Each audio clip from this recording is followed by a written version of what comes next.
Fala aí, Aquafans e Aquahaters também, que a gente sabe que é a maioria. Como é que vocês estão? Beleza?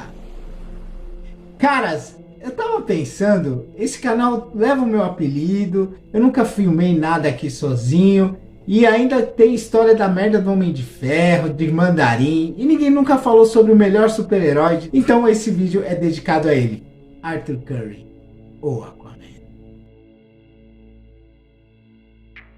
Então, pra galera da essência que fica reclamando, O Jason Momoa não tem porte de rei, parece um vagabundo, não parece um rei atlântico. o Aquaman original não era Atlântico. O Aquaman criado na Morphin Comics em 1941 também não era Atlântico, também não era rei. O pai dele era um cientista que fazia experiências com o próprio filho, pai do ano, por assim dizer, com o material Atlântico que ele encontrou em uma das bases já destruídas da antiga Atlântida. Ele usou o conhecimento e a tecnologia para fazer experiências no próprio filho. Que experiências eram? Não sei se ele afogava um moleque dentro da banheira, dava a cara dele debaixo da pia para ver se ele respirava. A gente não sabe nem se é o primeiro filho, vai que ele já fez isso com outro. Mas essa é a origem do Aquaman, ou a verdadeira essência, né, que o pessoal fica clamando aí. Mas essa origem que todo mundo mais conhece, que foi replicada pelo Geoff Johns lá na frente e apareceu no filme do Jason Momoa, na verdade surgiu lá no comecinho da Era de Prata, finalzinho da Era de Ouro, quando o Aquaman sofreu a reformulação que todos os super-heróis estavam passando naquela época, né, devido àquele Comics Code Authority, tornando os heróis mais ingênuos, as histórias mais simples, tirando essa faceta de super-herói e deixando uma coisa mais científica. O Aquaman, ao contrário de todos, saiu dessa origem mais científica, mais meio mórbida, né? Para uma origem mais mitológica, como Stan Lee fez com o Thor, né? Dava uma escapada no Comics Code. E o Aquaman seguiu por isso, se tornou mais uma coisa de mitologia, mais próxima aí do que a gente conhece, de Netuno, fundo do mar, etc. Nessa época que ele também ganhou a maioria dos seus coadjuvantes. O topo tocava vários instrumentos, dava várias armas, etc. Um povo muito inteligente. O Aqualad, que surgiu em 1961, se eu não me engano, o parceiro mirim do Aquaman. O Aqualad, o Garth, foi abandonado pela sua tribo, né? Do Garth ter os olhos violeta, né? Isso era tido como uma maldição. Assim como Arthur Curry, que por nascer com os cabelos loiros, eles imaginavam que ele era uma reencarnação do feiticeiro que afundou a Atlântida. Então eles tentaram expurgar o Aquaman já, por isso ele foi abandonado com o Tom Curry. Outro personagem também muito importante dos coadjuvantes do mundo aquático da DC foi a Mera, a futura esposa aquacinética do Aquaman, que ela foi introduzida nessa fase também. E acho que após 7 edições da sua introdução, eles já estavam namorando, já casaram, e foi nesse primeiro casamento que o Aquaman se tornou o rei de Atlântida. Foi a primeira vez. Então, essa historinha de surge muito do desenho da Liga da Justiça, né? Que passava no SBT e todo mundo toma como tudo ali verdade. Aquele desenho que não é muito bom, não, mas a galera gosta, né? Eles tiveram um filho, né? O Aquababy, e foi morto pelo Arraia Negra. O Arraia Negra acabou sufocando o menino, tirando todo a água e o ar de uma bolha que ele tava, e o menino acabou morrendo. Olha só. Isso eram histórias ingênuas da época. O Aquaman foi avisado pela Arraia Negra para livrar o filho dele, ele teria que matar o Aqualad. E ele foi para matar. Que esse é um mentor bom da porra, né? O Aquaman acabou, lógico, não matando o Aqualad, mas o Aqualad se revoltou e saiu fora. O Aquaman acabou tendo o filho morto pelo Arraia Negra, e a Mera acabou ficando louca, que ela perdeu o filho, então ela abandonou o Aquaman, que ficou totalmente depressivo pelos acontecimentos, e acabou pedindo a exoneração do trono de Atlântida. Os editores, os escritores não sabiam muito o que fazer com o Aquaman nessa época, que inclusive estava chegando na época da crise nas Infinitas Terras. Após a crise, eles colocaram o Peter David, que é acompanhado do Esteban Maroto, para fazer uma das melhores histórias do Aquaman, que não tem o Aquaman. As Crônicas de Atlântida, que mostra o passado de Atlântida, a sua cultura, a sua mitologia, a mesma coisa que o John Byrne tinha feito com o Superman. Nisso saíram histórias bem legais, eu recomendo muito, principalmente pelos desenhos do Esteban Maroto, que é incrível, cara. Deixei de falar também que na Era de Prata teve o surgimento da Liga da Justiça, que foi graças ao Peter Obayaku, um ponto importante que a gente esqueceu de falar.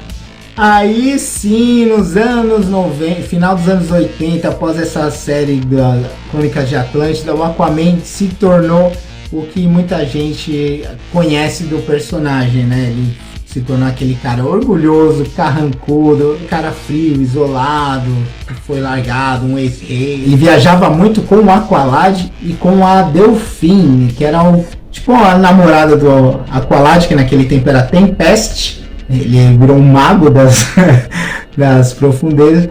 E eles andavam nesse trio que vivia um triângulo amoroso, né? Uma hora a Delphine pegava o Aquaman, depois ela pegava o Aqualad, e o Aqualad era apaixonado por ela. O Aqualad viria a se casar com a Delphine e ter um filho no futuro, mas nesse meio tempo eles eram meio divididos entre o Aquaman, Arthur Curry, e o Aqualad. Teve até aquela treta maravilhosa entre a Mera com o seu colanzinho verde e a Delphine com o seu shortinho jeans debaixo d'água. Nerdão tetudo ficou feliz nessa época. Eu havia conhecido o Aquaman nas aventuras dos Super Amigos, né? Eu achava o personagem muito legal, vinha aquela ele falava com os bichos, com as baleias, com o tubarão, com o caranguejo, os peixes seguiam ele, andava no cavalo marinho rosa, era demais. Enquanto nas HQs ele era mostrado como um cara durão, o Cartoon Network pegava essas referências do Super Amigos e transformava ele num banana, né? Ele era sempre motivo de piada, trocadilho, tem aquele comercial que ele come sanduíche.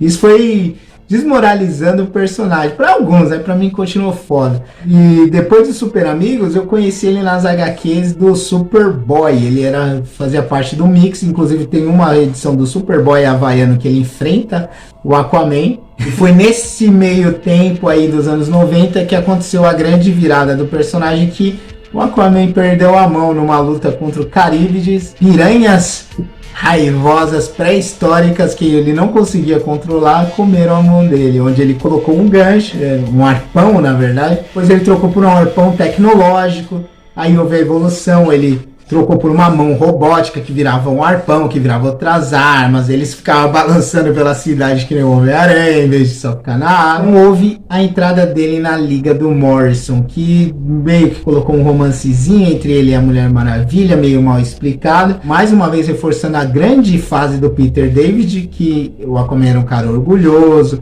ele era ranzinza, cabeludão, barbudão, badass. Época que influenciou muito o Jason Momoa de hoje em dia, que todo mundo critica. Passando rapidamente, o Aquaman foi pro passado, ficou com mão de água. Descobrimos que, na verdade, o Kordak, que afundou a Atlântida, na verdade, era o próprio Aquaman. Acho que, na verdade, para salvar. Mas aí ele foi condenado como um traidor e deixou de ser rei pela 1000ª vez. Após essa fase que aconteceu na Era Obsidiana, com a Liga da Justiça voltando ao passado para resgatar o Aquaman, ele volta, começa uma série bem desconhecida no momento, que era do Kurt Busiek. A arte eu não lembro de quem era, mas era muito boa. Quem era o desenhista? Mas era uma série muito estranha, ela tentava emular meio Conan com o Aquaman, com o Atlântida, onde surgiu um novo Aquaman, também chamado Arthur, só que bem mais novo.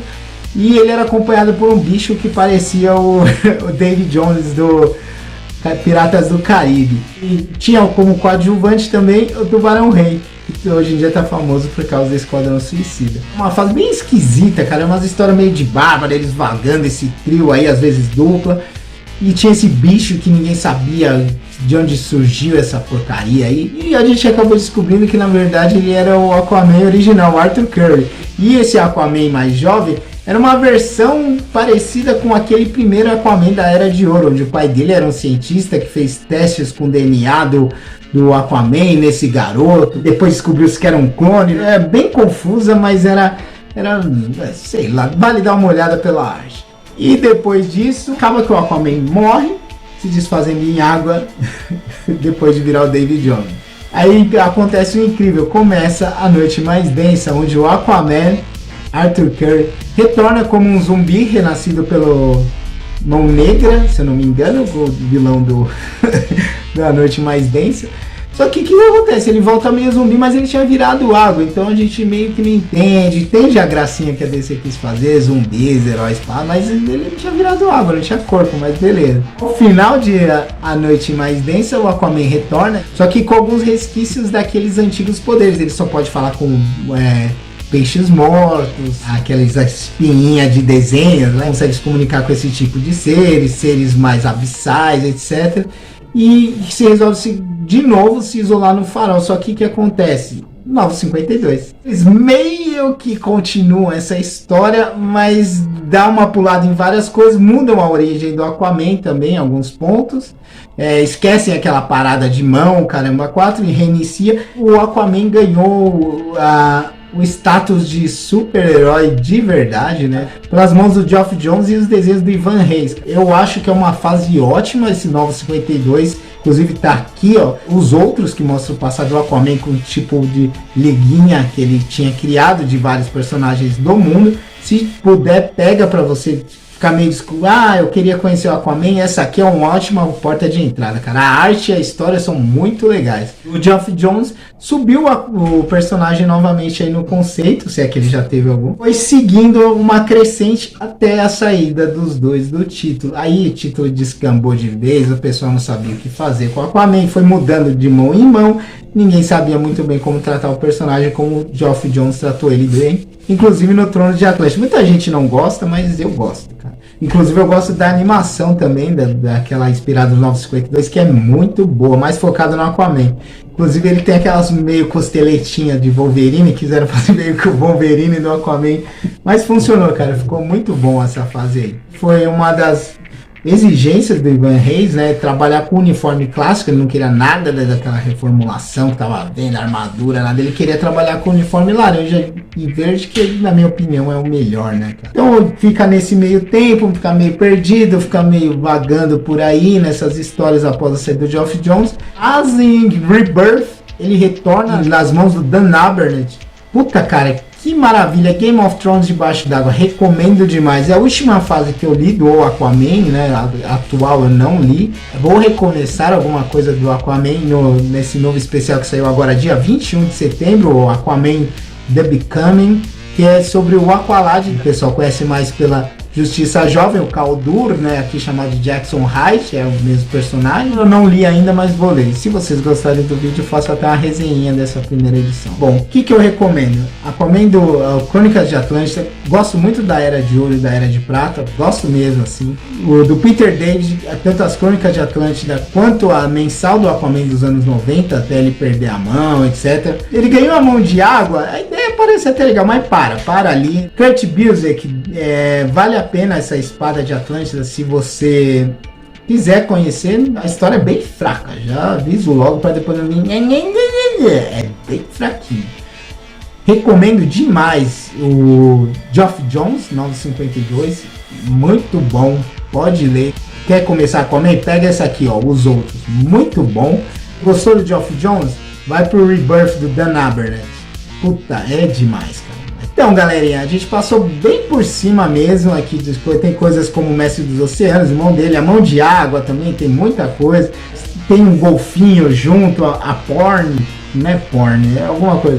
É quase isso. Que é a mãe dele também. É bem confusa essa fase e ia demorar uma meia hora. Como esse é um vídeo curtinho, se vocês quiserem saber mais curiosidades sobre o Aquaman, a gente volta aí e faz um top 10 curiosidades, beleza? Se inscreve, deixa o like, taca o hate aí, fala que vai ler Aquaman porque vale a pena, beleza? Abração, beijos, paz.